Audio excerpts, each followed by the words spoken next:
Hi, I'm Isha, and I used to be fat. Because once you get to it, your only job is to protect it. कैसे कैसे सवाल उठे, हमने सबका जवाब दिया। हमारे खाने का हमने हर किसी को हिसाब दिया। आते जाते सबने 100 ताने कसे, मजाक बनाकर हम पर सब लोग हंसे। Okay, we'll stop the ad here because from this point onwards, this very, very relatable story starts selling you the solution, which is the weight loss drug, of course. And I got my first shot of Mounjaro. That's right, most of y'all guessed it. Mounjaro is tirzepatide, a drug which is used for type 2 diabetes management and chronic weight management. Now look, being fat is hard, not just because what people say to you, but eventually their voice then translates into becoming your own inner voice. Like you'll hate the mirror, you'll never trust compliments, you just think everyone's looking inside your plate to see what you're eating, and you will forever be so self-conscious. And eventually, your relationship with your own self will be the hardest to live with.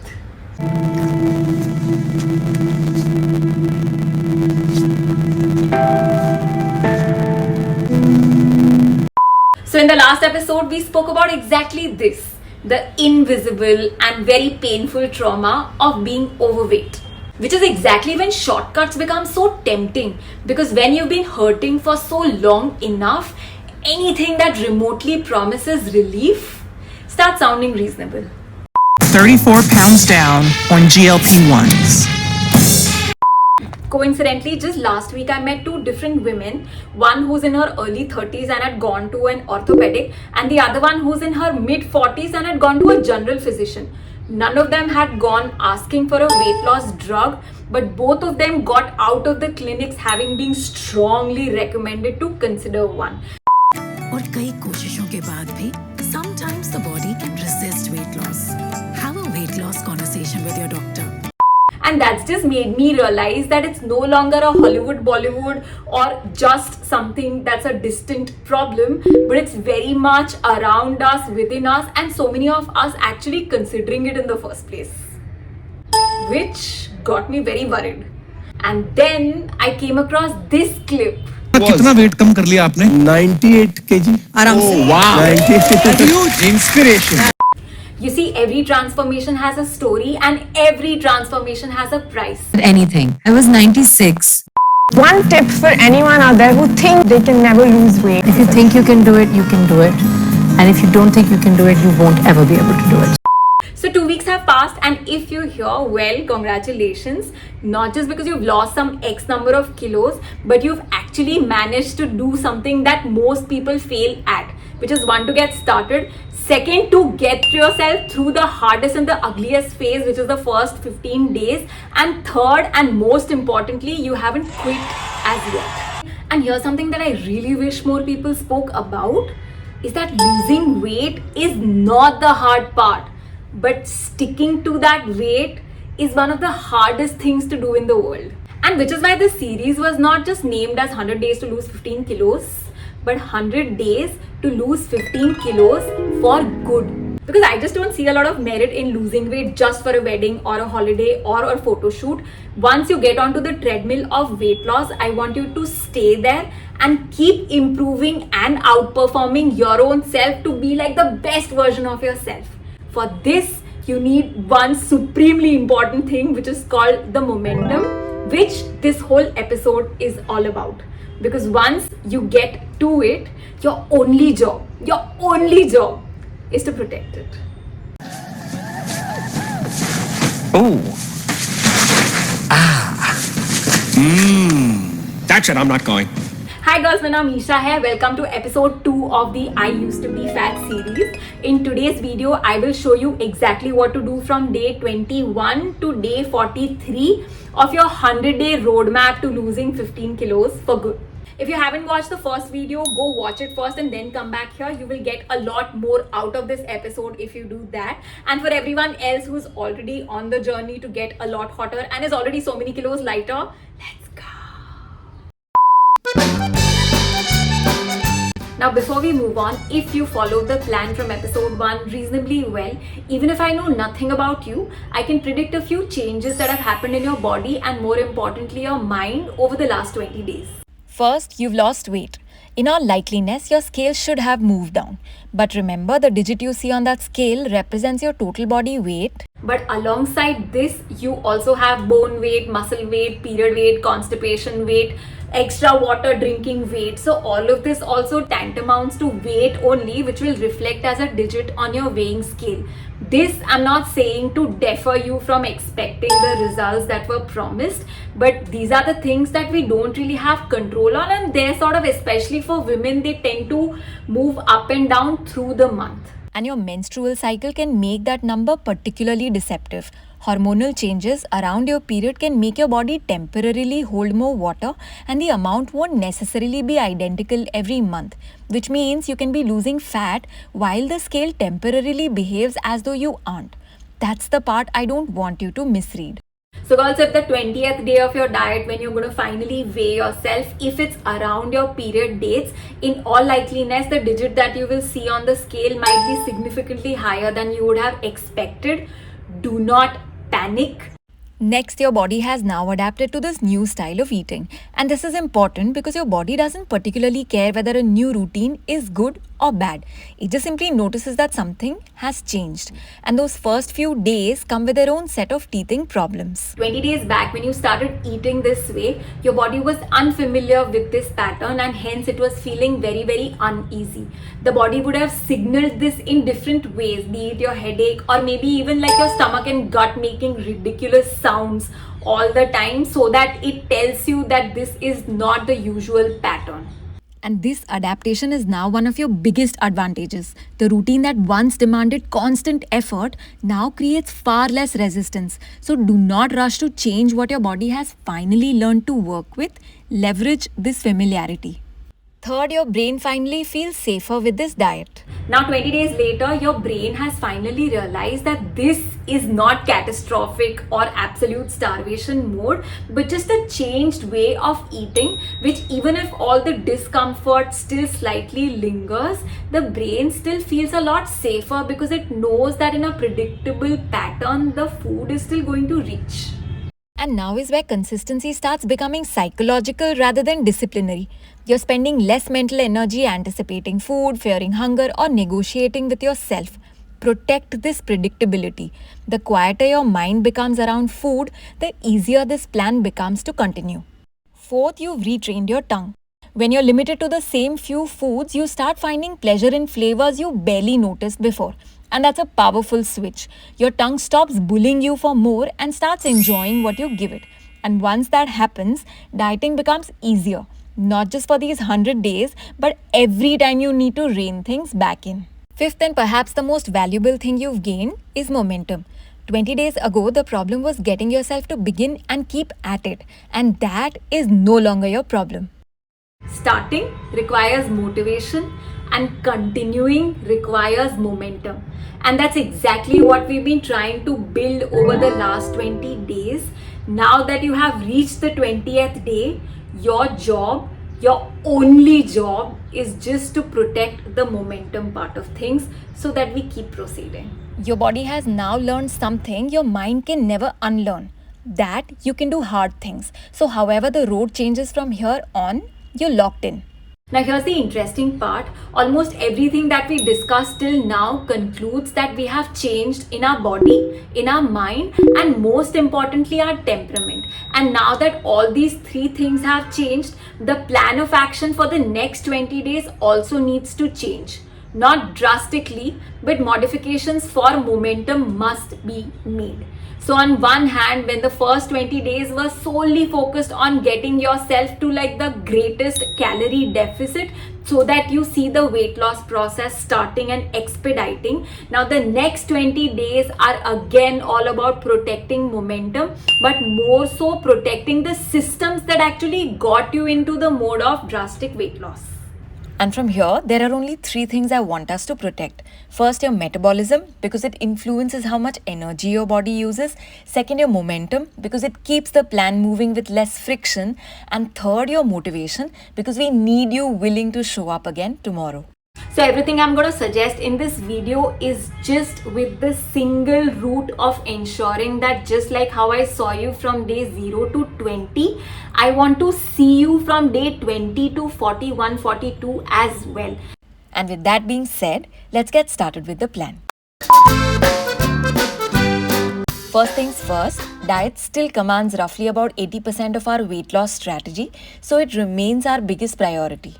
So by now it's perfectly normal for you to have a little bit of routine fatigue, taste fatigue and overall monotony setting in. So over the next 20 days, we'll keep the calorie deficit intact but selectively loosen the restriction where it helps us to stay consistent. Think less food fatigue, not less fat loss. Honestly, I don't really think that is a problem. But here's why most internet diets fail you. They'll tell you exactly what to eat for 10 days, lose the weight, take the credit, and rarely tell you what happens from day 11 onwards. That's often where the weight starts finding its way back. The real skill is not creating a deficit, it's knowing what to do after it. From here, we support your metabolism, keep your motivation alive, and protect the momentum you've already built. Again, the idea now is not to get you to lose weight faster, but to continue the momentum that does not stop you from losing weight altogether. Which brings us to day 21. So after 20 days on the plan, day 21 is officially your day off. Let's call it your celebration day. One controlled day outside the diet before we begin the next 20. Now on this day, I want you to do two things. And both have a purpose. Today we're removing the restriction but not the discipline. You're learning how to step outside a diet without undoing. First, I want you to get back to your normal way of eating, which is simple home cooked food that you ate before you got onto this diet. A normal day of eating briefly eases the deficit, but its bigger job is psychological. It reminds your brain that your normal food still exists. That makes returning to the diet feel like a choice and not a punishment. Nothing excessive, nothing extraordinary, no ordering in, just normal chai, coffee and food that you otherwise had pre-diet. Normal home cooked food restores normalcy, and a brain that feels normal around food is far less likely to rebel against it.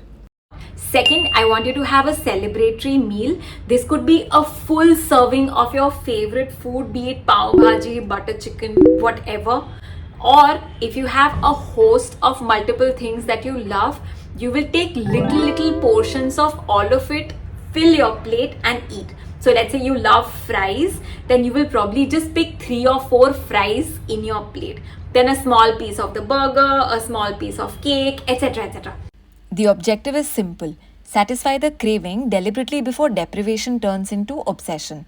One planned meal gives your tongue what it misses, your mind what it's been negotiating for, and your motivation a reason to keep going. Fill it up so that it looks like all your dreams coming true in one platter at one go, to reward your brain for everything that it has stood by you to undertake in the last 20 days. From day 22, you have two options. First, and my strongest recommendation, is to change absolutely nothing.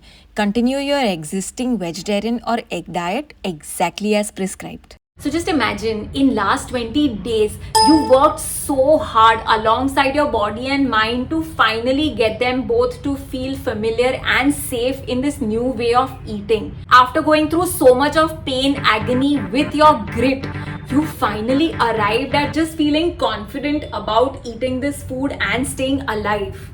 Now when you can actually get exponential results, why will you give up? Ultimately, this is your call, but if your body is coping well, I strongly recommend another 20 days.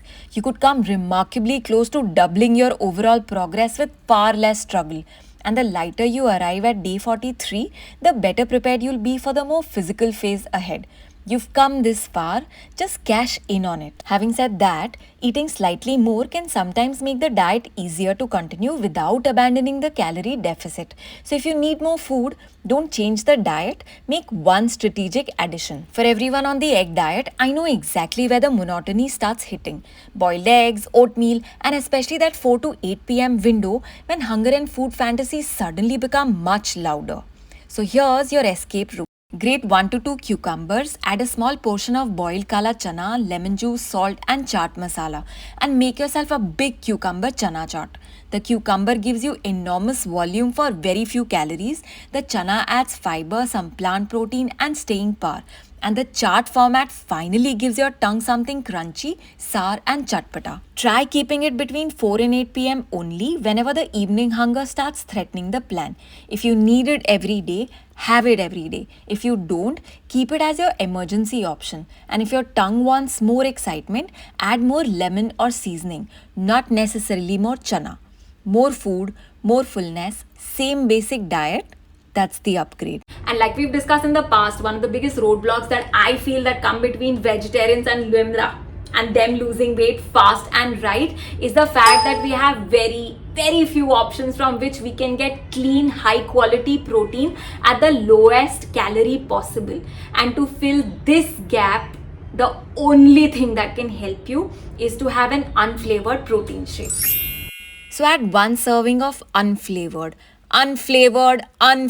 whey protein mixed with water, preferably between 4 to 8 pm. It gives you a concentrated dose of protein, keeps you fuller through the evening and helps preserve muscle while you're losing weight. I've linked the exact unflavored protein I've personally been having since last 4 years. It has worked like a dream for me. So if you don't know where to start, you can start there and keep this functional. Drink it, get your protein and move on. So to summarize, these are your day 21 and day 22 onwards diet options. Take a screenshot. I've also put the complete roadmap in the description below so you can refer to it whenever you need. In episode 1, our invisible helpers helped you start and survive the diet. Now their job is to help you stay on it. And remember, when you're trying to change your body, the smartest choice is not always between good and bad. Sometimes it's between an evil and a lesser evil. We choose whatever keeps us on the Google Maps route without unnecessarily making the journey harder. First, we deal with the sugar cravings. And this doesn't necessarily mean fantasizing about cake or dessert. That's what makes sugar so deceptive. For years, we've been trained to expect sweetness through perfectly ordinary foods. Bread, cereals, packet snacks, drinks, sauces, and foods you wouldn't even classify as sweet. And brands know that sugar is not good, so the added sugar bit doesn't always introduce itself simply as sugar on the label. They come up with different names like glucose, dextrose, goodness of fruit, fructose, invert sugar, or at best, preservatives. Different names, same reason your palate may be receiving far more sweetness than you consciously realize. And then you get on a diet, remove most of those foods overnight. There is like a serious deficit of sugar, or rather added sugar, that's coming to our body. And with this, the state of panic that gets created in your body is not funny. Because us humans are spectacularly weak around sweetness. We're biologically drawn to it, and modern food has spent decades making it available everywhere and into everything. So you're fighting instinct and conditioning at the same time. The only way, and I mean the only lesser evil way for you to compensate for this absolute deficit, which is not of today, tomorrow, 1 year. This has been going on since last God knows how many decades, is to have an artificial sweetener. Artificial sweetener helps you miss actual sugar less. And honestly, those 6 words are reason enough for me to use it on a diet. Because sugar is a lot like fire. Use it intentionally and it will serve you. Lose control of it and it can burn through the calorie deficit you spent days building. So instead of pretending sweetness no longer exists, we're going to use both forms tactically.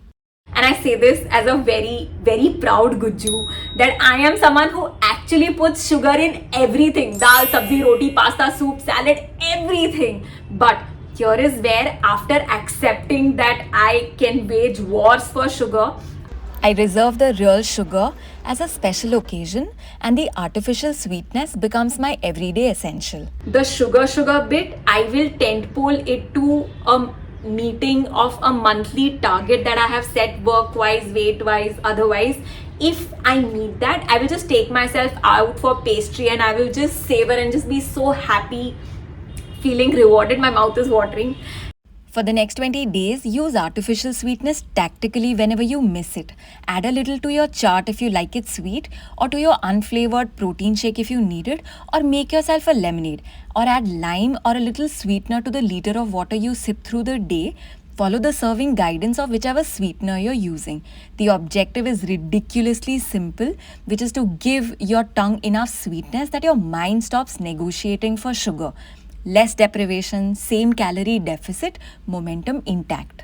So we've dealt with sweet, now let's deal with everything else your tongue misses. Because humans don't just crave food, we crave flavor. Sweet, salty, sour, spicy, smoky, chatpata. And if you learn to manipulate those dramatically without manipulating calories, you can make an extremely repetitive diet survive for a very long time. This is where spices become ridiculously powerful. And the best philosophy I've found for using them actually comes from man's and a woman's best friend, dogs. So as someone who's always had dogs all my life, I noticed this one thing which is so amazing about them, that dogs will never care about the setting in which they are taken to. All they care about is that their human is there by their side. So you would have seen on the internet today that people are taking dogs on road trips, on exotic holidays, resort stays, etc. Thing is, a dog does not give a rat's ass about a Switzerland or a Manali. The dog will be equally happy even if you take him to the sewage treatment plant, as long as their human is there by their side. While being more like dogs would probably make us happier about most material things in life, staying on topic, I want you to apply exactly this philosophy to food. Stop demanding the entire dish when sometimes all your tongue really needs is its personality. Craving pav bhaji? Put pav bhaji masala, lemon and coriander on your eggs or sweet potato. It won't become pav bhaji, but if you can steal even 40% of that experience for a fraction of the calories, take the deal. Same nutrition, different personality. That's the power of spices. So season aggressively. Keep changing the flavor without changing the diet. Just check the ingredient list. Some seasoning blends contain added sugar. Photograph the label, ask AI to compare your options and pick accordingly. I'm leaving some of my favorite masalas on screens. Screenshot this and experiment. And so the bottom line is, know your weakness, budget for it. Do not let your weakness be the reason for you to quit the diet. In one of my earliest videos, I said that diet and cardio can take you from being a big cow to a small cow, but they cannot by themselves turn the cow into a unicorn. Losing size and creating shape are two entirely different jobs. And from day 22, while the diet continues doing the first, we're going to start investing in the second. Size from a big cow to a small cow changes a lot faster than achieving the shape. So movement may only own 20% of the job right now, but that 20% is what starts separating simply looking smaller from eventually looking firm, shaped and hot. Size can wait to fall, but shape cannot wait to begin. Because if you don't deliberately start influencing the shape you're building, your body has a default setting waiting for you. After we actually start shedding the water weight, we start taking the shape that has genetically come to us. So unless you're Cindy Crawford or Arnold Schwarzenegger's offspring, the likeliness of us having got your body are suboptimal, to say the least. Genetics is your body's path of least resistance. Moving away from that default requires focused work, and shape responds far better to focused effort than exercise scattered everywhere. Like, think of breaking a rock. You don't file 20 different corners, you find your point and keep striking it until something changes. And here is where investing in shape work, because size work is already going on simultaneously, becomes absolutely necessary. But this still needs to remain in the playful space.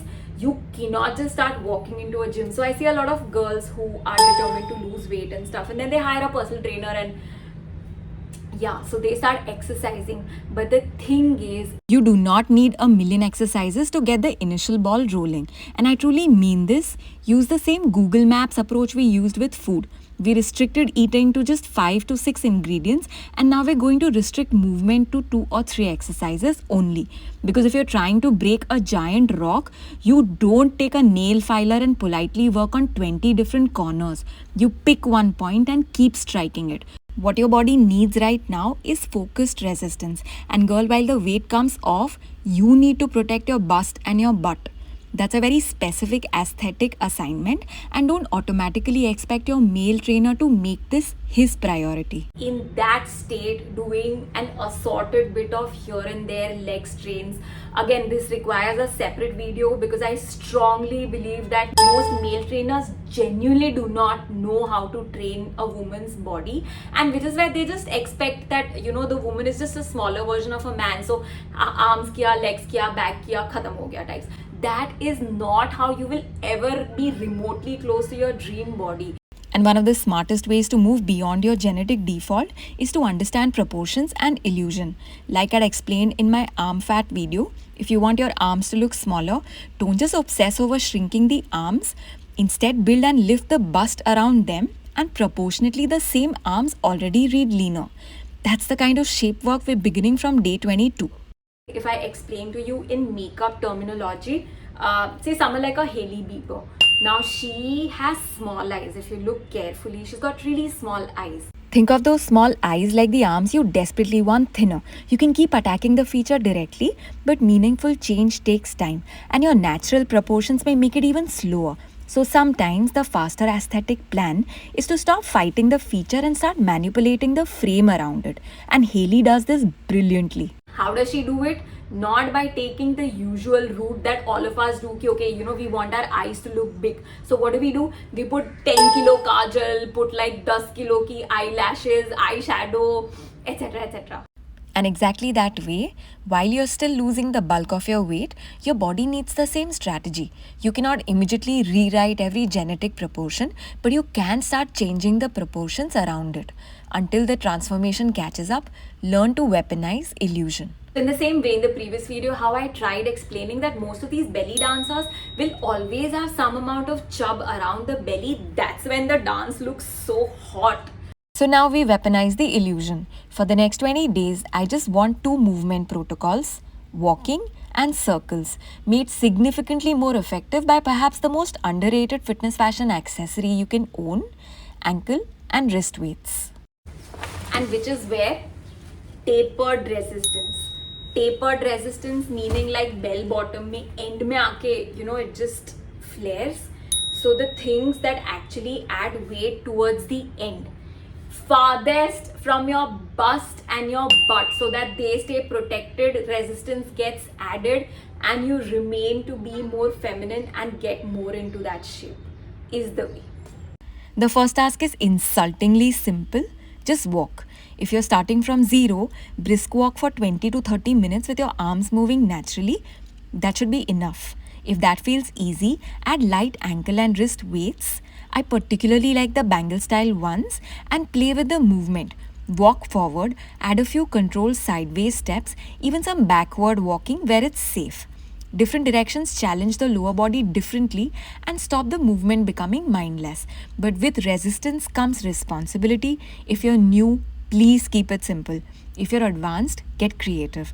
Don't get greedy with the weights. Add a little resistance to a movement your body already knows. Next, I want you to do 3 types of circles. I've always believed that circles are deceptively powerful because they take your limbs through angles that ordinary everyday movement rarely explores, making them perfect for the proportion and illusion work that we're starting now. The first is swan arm circles. Start without weights or add light wrist weights if you're ready. Stretch your arms wide and imagine drawing the largest, most beautiful horizontal circles you possibly can. Slowly and deliberately. Do up to 100 inside out, then reverse for another 100. And listen, this is just a goalpost digit. Start where you are, where you can, and then build from there. The wider, slower, and more controlled the circle, the harder this ridiculously graceful movement becomes. Your second circle is the hula hoop. We're carrying this forward because circular movement gets your waist and core moving through ranges that everyday life barely asks of them. And you don't need even the hoop. Stand tall and draw the biggest controlled circles you can with your hips, up to 100 one way and then 100 the other. Think less about speed and more about owning the entire circle. You're training your core, hips, and the waist to move rather than spending the entire day sitting static. The third and final circle is the standing leg circle. Hold on to a wall or chair if you need balance. Stand tall and extend one leg out to the side. With or without ankle weights, start drawing slow, controlled circles from the hip. Make the circle as large as you can without letting the rest of your body swing around with it. The slower and cleaner you make it, the more demanding it feels. Work towards 100 circles one way and then reverse for another 100 and then change legs. Again, 100 is a goalpost, not an entry requirement. I love this because you're simultaneously asking the standing leg to stabilize while the other leg works through an unusual range of motion. Balance, hips and thighs and control, all from one ridiculously simple circle. With resistance, trust me, it gets serious very quickly. Just a word of caution, please try your ankle weights before you buy them. Everything looks good and comfortable through a screen, but resistance sitting this close to your joints needs to fit your body, not someone else's product photograph. Decathlon and plenty of other fitness stores carry them. Test them in person. Try walking in them, moving in them, dancing in them, exercising the circles in them. The more you do it, you will realize that they are moderately uncomfortable. That is a sweet spot to be in. But if it actually takes a toll on your ankles, your feet and your knees, is something that online visuals will not help you with. For that, you need to try it out. Do that, get them, and we're set for the hourglass body.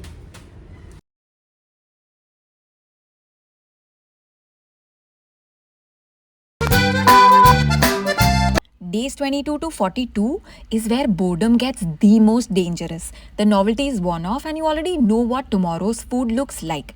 You've made compromises beyond food, and this is when your brain and tongue start building an extremely convincing case for why you've suffered enough. This is also where most short internet diets conveniently abandon you. They'll prescribe like day 1 to day 10 beautifully. Day 11 onwards, you're told to eat healthy and just be happy in life. Because managing monotony is considerably harder than prescribing a menu. And I've been through this cycle enough number of times to know exactly what this junction feels like, and I'm not leaving you here. Because the moment boredom arrives, there's an entire economy perfectly designed to monetize it. Food delivery, shopping, streaming, scrolling. Someone is always willing to sell your idle brain its next hit of stimulation. So we're going to reverse the transaction, and instead of letting boredom weaponize itself against your diet, you're going to weaponize busyness against boredom. This you can compare to me just telling you that whatever you do not think about a pink elephant. The first and the only thing which is going to wreck your head is the pink elephant. So in the same way, if there's a person, an issue or a situation that you're dealing with, if you center your entire life, thoughts, situation, everything around it, it will just become heavier than everything else, and eventually you will just get bogged down. Busyness does not remove the calorie deficit, it removes your attention from it. Hunger and cravings become much louder when you sit there monitoring them. Absorption gives your brain a competing signal to process. The goal is to make the diet so psychologically unimportant that sometimes you genuinely forget that you're on one. That's also one of the reasons why I deliberately said that do not tell anyone about the fact that you're on a certain diet. Because boredom is so good at disguising itself as deprivation. Like, just give your mind nothing better to process, and suddenly not ordering your favorite food starts feeling like an actual problem that needs solving. And your tongue, being the excellent accomplice that it is, it mistakes wanting stimulation for wanting food. Together, they'll manufacture an SOS situation out of literally a minor inconvenience. You see, if your brain and if your tongue, they remain fursat mein, like free, then there are very little chances of you getting through a diet ever in your life, not just a tough one, even a simple one. Leave your tongue idle long enough and it'll start finding faults with the arrangement. Making you believe that this is wrong, this is wrong, this is wrong, this is wrong, you will give up. And then it's learned behavior, and then you will never be able to follow a diet. So here are 3 ridiculously simple ways to keep your tongue busy. First, talk more on the phone or in person. Second, keep sipping water or flavored water. And third, keep using sugar-free chewing gum through the day. Tongue handled. Now the harder one, your brain. So the only way you can actually keep bad thoughts, problematic behavior and intrusive manipulation away from you is to make sure that you constantly have something to do for every minute. Know the difference between being busy and pretending to be busy. Staring at a screen for 4 hours is usually distraction and not occupation. And it still leaves plenty of mental space for food. So for day 22 to 42, make an unreasonable list of 40 or 50 things you've been postponing and start clearing that list. Try avoiding meeting people over meals. Meet them at odd times. Make sure that the place you guys choose definitely has a black coffee and a fresh lime. If not, just carry. So like I will always carry sugar-free with me when I'm stepping out.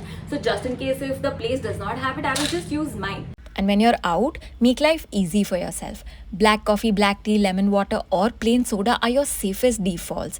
In an absolute emergency, a Diet Coke or a sugar-free Gatorade are not going to undo your progress. Then keep moving, keep making plans and let yourself enjoy the fact that you're actively becoming hotter. And just make sure that you meet people, call people, attend a workshop, go to a faraway mall, do window shopping, take amazing pictures when you've already gotten into the process of losing weight, etc. etc. Just make sure that you are forever busy. And stop assuming that socializing requires food. Personal meetings, professional meetings, dates, catch-ups, food is entirely optional. We understand this perfectly when someone's observing a religious fast. Like nobody says, thoda kha lo, mujhe bura lag jayega. A boundary has been set and so we respect it. Give your diet the same dignity. You don't owe anybody calories for social approval. So let's say if you go to a wedding when you're on your weight loss journey, you know how I said in the earlier episode of, they will feel bad if you don't eat food. The couple will still get married whether you eat your shadi ka khana or not. If that is the level of your importance, why will you deprioritize your own absolute gorgeousness for like social optics of all things?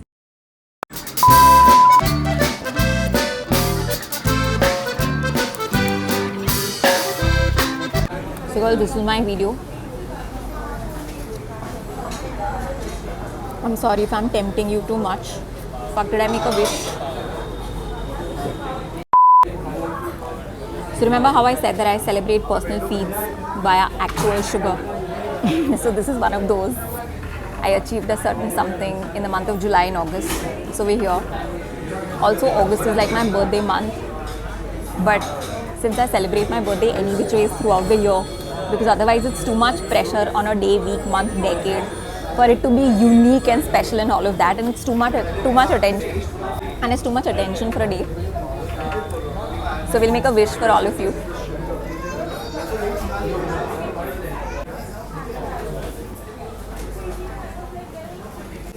Now the actual sugar.